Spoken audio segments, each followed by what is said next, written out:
Unable to use Flash. Battery low. Alright, this is part 3. Because I can upload as long as I want, but I'm so used to the 10-15 minute limit, and I don't want to spend all day uploading one video. I'm probably going to do it like part by part. I'll do one part, and then like an hour later I'll do the other part. I don't feel like uploading one long video and have it take 6 straight hours.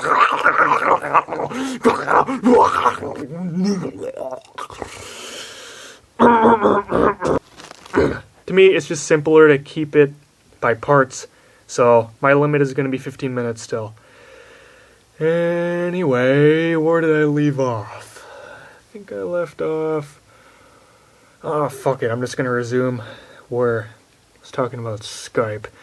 Okay, so, after I finally got home and I was still starving half to death, but of course some stupid girl is more important than my health, so I went straight to my room and started telling her what the hell did I do to deserve such treatment. And of course, you know, I kind of had a pretty good idea that that was the end of it. That was,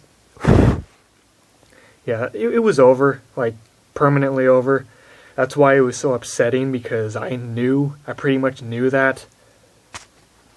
So finally, an hour later, I finally decided to go eat something because I got the shivers and I was so weak I could barely walk. So I finally went to the pantry and stuffed my fat face. And then for the next couple weeks I couldn't sleep worth shit. I was going through major depression and I never wanted to do anything. I didn't even leave the house. I skipped a couple of days of work because I was so fucking depressed. But over time I slowly got over her. Over like a few months, like more than a few months. It took me like fucking 6 or 7 months to get over her, and then about a year later, that's when I was finally fully over her, for the most part anyway. I started after, yeah, it was, let's see, fuck. Okay, so for the rest of January, I was still talking to her occasionally, but she was being an asshole, and she wasn't talking to me at all. So, it's so annoying after someone breaks up with you, like, they just completely ignore you, like they just pretend you don't exist anymore. Like, that is so annoying. Why the hell can't girls, or anyone for the matter, whether it's a guy or a girl in a relationship, why the hell can't anyone handle being friends and continue talking after the breakup?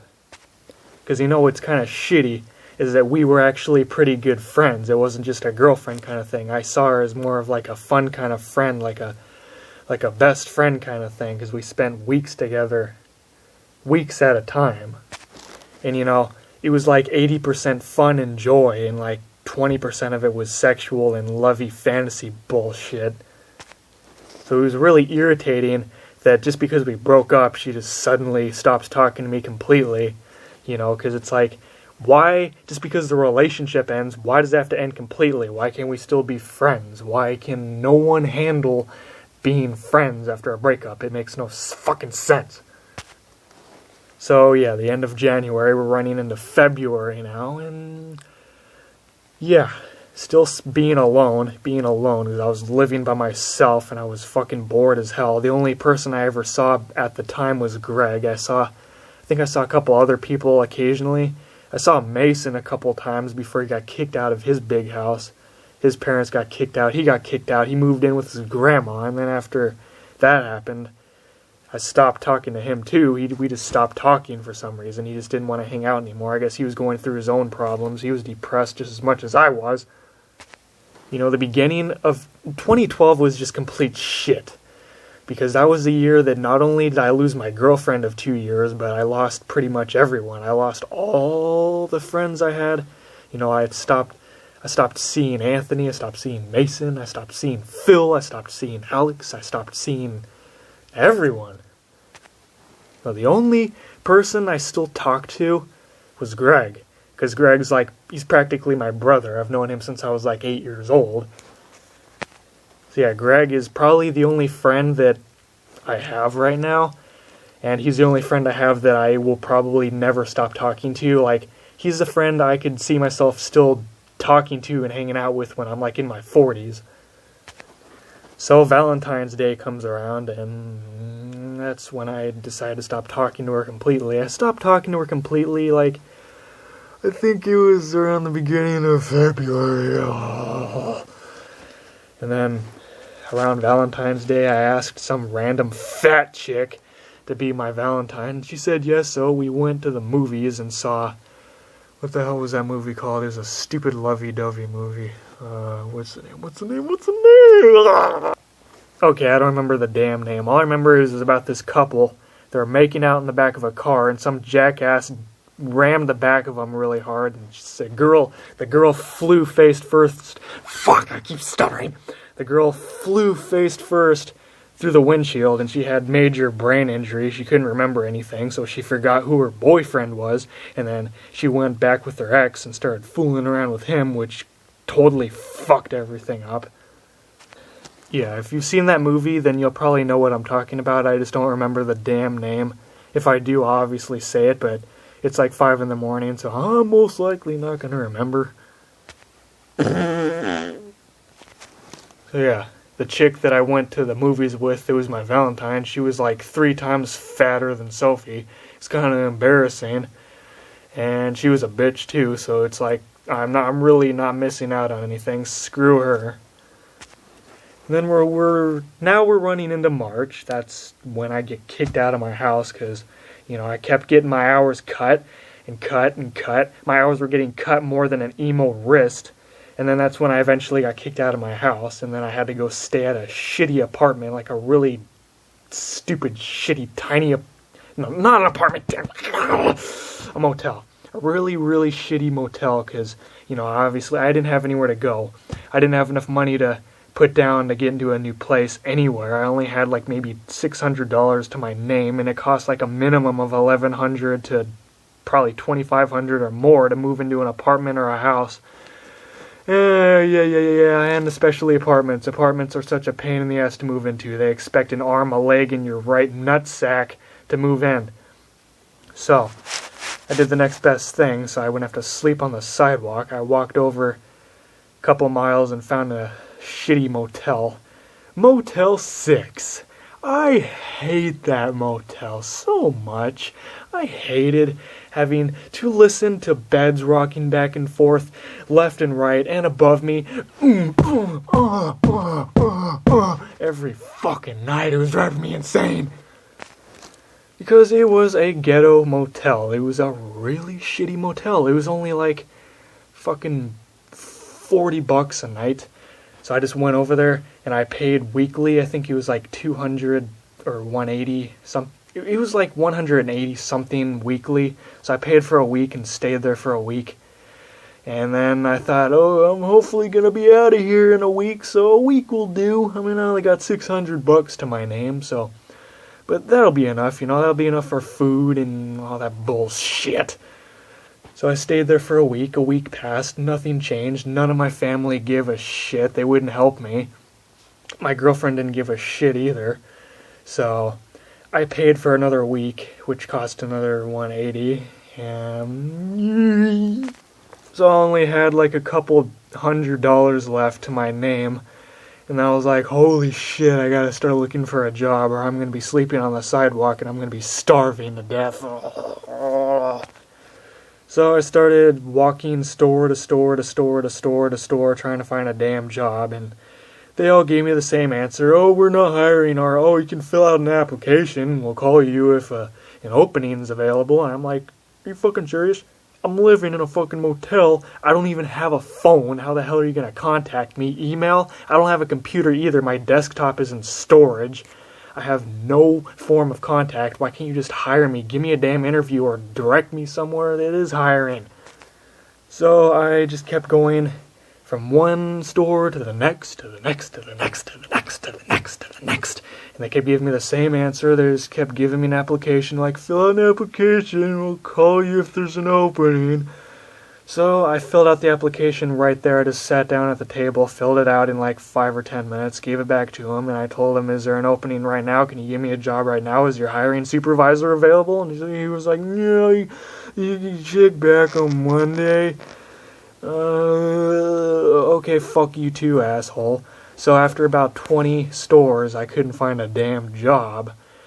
And another week passes, and I'm on my last week. I have about $20 left to my name. I have about 5 days left in the motel, and then it's like, I gotta fucking figure this shit out. I'm freaking the hell out. So I'm just laying on the shitty, pissy, spermy motel bed, watching the shitty air box TV. Really shitty TV, only had like 4 channels, but at least one of them was amusing. I watched the Fast and Furious like 6 times because I kept replaying it on that one channel. It was driving me insane. Of course, nothing changed. No one wanted to help me because no one gives a shit, and they wonder why I don't give a shit about anyone because they don't give a shit about me, so why the hell would I give a shit about someone else who won't give a shit about me? I treat others how I want to be treated. I want to be treated with respect, but I don't get that, so you're not going to get it in return.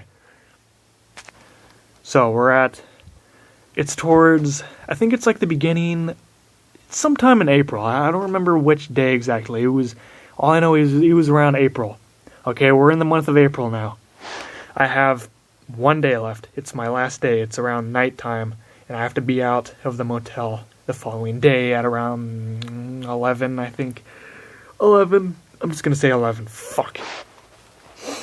So, I didn't sleep at all that night because I was just up all night trying to figure out what the hell I'm gonna do to stay alive because I have $20 left for food. So I finally fall asleep. I get like maybe 3 or 4 hours of sleep, and then I get out of the motel. I take all my shit, put it back in my bag in my ballsack case, and then I go find a lovely park to sit at, and I just sit there all day, wondering why the hell no one's gonna help me. So I continue looking for another job. I went to like 10 other places to try to find a job. Typically they wouldn't hire me. Because, back then I was a high school dropout. I didn't have any experience. The only thing I had experience in was my dad's family business. And when that went to shit, I couldn't get a job anywhere else because I'm a fucking high school dropout, like I said.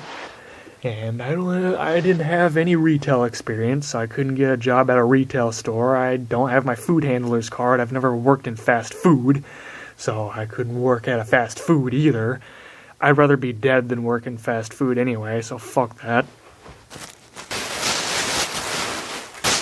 Oh, damn it, time is going by too fast. Oh, we have 2 minutes left to wrap this up. So occasionally I would go to Greg's house for the weekend, maybe 2 or 3 days, and then I would go back to sitting at the park. I stayed at that one park that me and Greg used to always go to. I stayed there for like a month and a half, and then we were almost running into June. That's when it started getting really hot. And then that's when Greg made me sick. I thought it was the heat that was making me sick or something. I don't know what the hell was going on. I thought I had the flu or something. Because during like around mid-May, that's when me and Greg went to Comic-Con, fucking nerdy-ass convention. I just wanted to go there to go to the Hyatt Hotel and screw around. And that's when we got kicked out. Because I brought a bunch of BBs. I filled my pockets up full of BBs, and I was like, why the hell did I bring this shit? So as we were walking to our room, I just dumped all the BBs on the floor, just casually dumped them all on the floor as we were walking down the hall to our room. And like a couple hours later, that's when security came over and started saying, you have an idea who made this mess with all the BBs? And I was like, I don't know. Why do you ask? Are you going door to door trying to find out the BB bandit? And then they noticed that Greg had 2 BB guns in his suitcase. So they kind of figured I was lying. So I was like, oh shit! Poker face. Really bad poker face. And then they just gave us a warning. Like, they obviously knew because we had BB guns and I still had some BBs left in my pocket.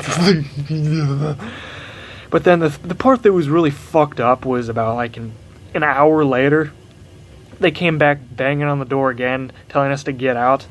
And we didn't even do anything. We didn't even leave our damn room. We were just watching the Ed, Edd n Eddy movie, the Big Picture Show. And they were accusing us of doing something else that we clearly didn't do. I'm pretty sure someone else did that, and they just wanted to pin it on us just so they can have a reason to get rid of us, because they figured, hey, I lied about the BB incident, so I figure they'd be cool to stoop down to my level because they know they can get away with it. So yeah, I started cussing out that dumb beaner security guard. I was like, fuck you, you stupid bitch, you think you can get away with this shit? Fuck you, fuck you, fuck you, fuck you, fuck you, fuck you. Started getting in his face and all that shit. I was trying to get him to fight me, but of course he wouldn't because he's a bitch. I ended up punching a hole in the wall in our room before we left. I was like, yeah, have fun fixing that, bitch. I obviously didn't say that because I didn't want them to know I did it, but I just punched a fucking hole in the wall just so I can show them I mean business. Oh. So, Greg had to pay pretty hefty to have a taxi pick us up because it was pretty far away. It was like an hour drive from Comic-Con back to Greg's house. So, it cost like $60 for a taxi to pick us up. And then I spent the night at Greg's, and then the next day his parents dropped me off at the mall, and then I was like, what the fuck? So then I walked back to the park, and I stayed there, and it was getting really hot. We were almost into June. It was like almost the end of May. It was pretty much the end of May. It was getting into the triple-digit weather. Fuck. Go look for part 4, damn it.